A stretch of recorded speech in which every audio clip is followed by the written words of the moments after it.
Oh, welcome back.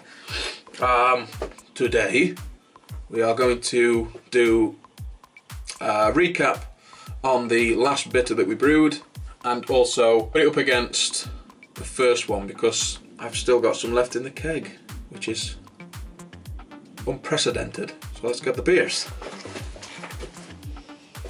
So as experiments go, this one's pretty ropey because, not the beer's not ropey, but the actual experiment itself, because the first beer that had the 2-hour boil has obviously had longer time conditioning to the bitter that's just had the normal 1-hour boil, but we can still get a rough idea on what's happened or what hasn't happened. So here they are. They look friggin' identical. So we can safely assume that that extra hour has imparted no colour differentials in them. This one on the left, or however it's coming out to you, but this one I'm waving around is the bitter that had the 2-hour boil. And this one is the bitter that we brewed up and just had a normal hour boil. Both are brewed with the same amount of malts, the grain bill is the same, so the only difference is that this one has had more time to condition with a bit of age, and this one conditioned enough to drink and enjoy it. Both formed, you know, a nice little capage there, and I've managed to get the same amount of carbonation in both. So let's get an aroma on them.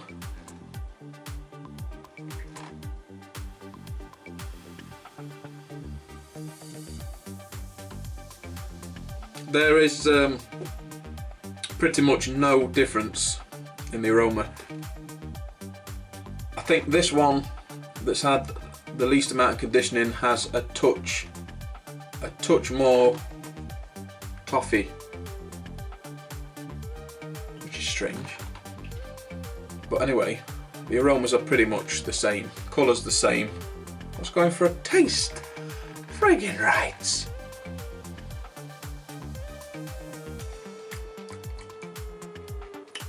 Two-hour boil, 1-hour boil.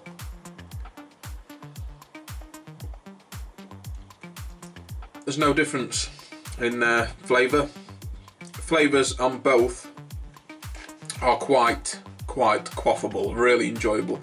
Still getting the same amount of toffee and caramel in the latest version of it that only had the hour boil, as in the one that had the 2-hour boil, which means that extra hour has not really contributed to said sort of sticky toffee caramelly sort of flavour. So it's good that it's coming from the malts. Friggin' identical. To do a truer test, I guess, would be to brew them up pretty much close together. So doing one with a 2-hour boil and then the next week brewing one with 1-hour boil, but that ain't gonna friggin' happen. Another good point is that this was brewed before Christmas and this was brewed like 3 weeks ago, I think, something like that. So it's either conditioning well at like 3 weeks and then holding on to the conditioning quite well with age, if that makes sense. So this one, which is the hour boil, that is the latest one, the flavour and the aroma, because they're the same, means that after like 2 or 3 weeks this conditioning is the same as this that's had a couple of months. And that being said, this one is keeping very well. I'm glad I did it, glad I managed to document it best I could, but yeah, just look at the frigging colour. Look at the frigging colour. The extra owl we added. The extra hour has not imparted anything in colour, aroma or flavour. So that awesome toffee, caramelly flavour and aroma is coming solely from the malts.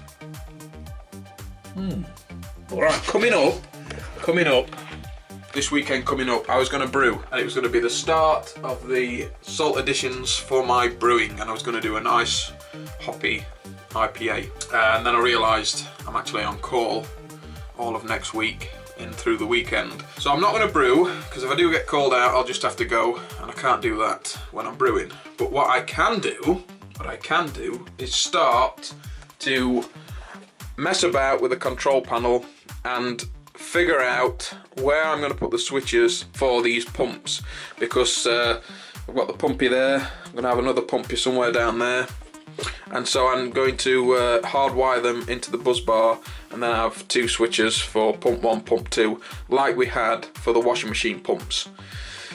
I don't really want to take these out because I'm going to make use of them.